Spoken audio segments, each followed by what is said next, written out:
അടക്കാനാവാതെ വടക്കൻ ഡബ്ലിനിലെ ഗ്ലാസ്നേവിനിലെ saint Vincent secondary സ്കൂളിലെ അധ്യാപകരും വിദ്യാർത്ഥികളും കഴിഞ്ഞ ദിവസമാണ് 2-ാം നൂറ്റാണ്ടിലോ 3-ാം നൂറ്റാണ്ടിലോ ജീവിച്ചിരുന്നതായി കരുതപ്പെടുന്ന രക്തസാക്ഷിയായ വിശുദ്ധ ഹിലാരിയുടെ തിരുശേഷിപ്പ് സ്കൂളിലെ 5-ാം വർഷ വിദ്യാർത്ഥികൾ കണ്ടെത്തിയത്.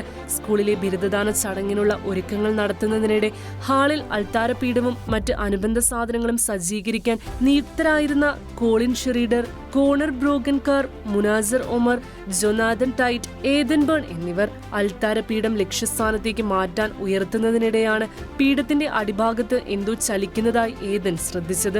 തുടർന്ന് ലേബലുള്ള കടലാസിൽ പൊതിഞ്ഞ് 1787 എന്ന വർഷത്തോടെ ലാറ്റിൻ ഭാഷയിൽ കൈപ്പടയിൽ എഴുത്തുകളുള്ള ഒരു വലിയ പെട്ടി വിദ്യാർത്ഥികൾ കണ്ടെത്തിയത്.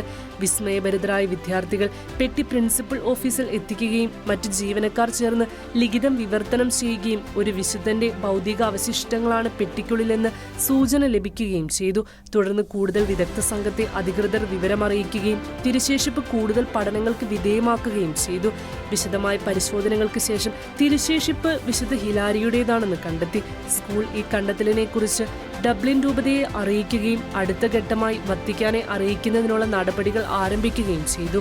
എന്നിരുന്നാലും സെന്റ് വിൻസെന്റ് സെക്കൻഡറി സ്കൂളിന് സ്വന്തമാണ് വിശുദ്ധ ഹിലാരിയുടെ തിരുശേഷിപ്പ്. ഭാവി തലമുറയ്ക്കായി അവർ ഈ ചരിത്ര സത്യത്തെ സംരക്ഷിക്കാനും വിദ്യാർത്ഥികൾക്ക് പകർന്നു നൽകാനുമുള്ള തയ്യാറെടുപ്പിലാണ്. ഇന്റർനാഷണൽ ഡെസ്ക്, ഷിക്കേന ന്യൂസ്.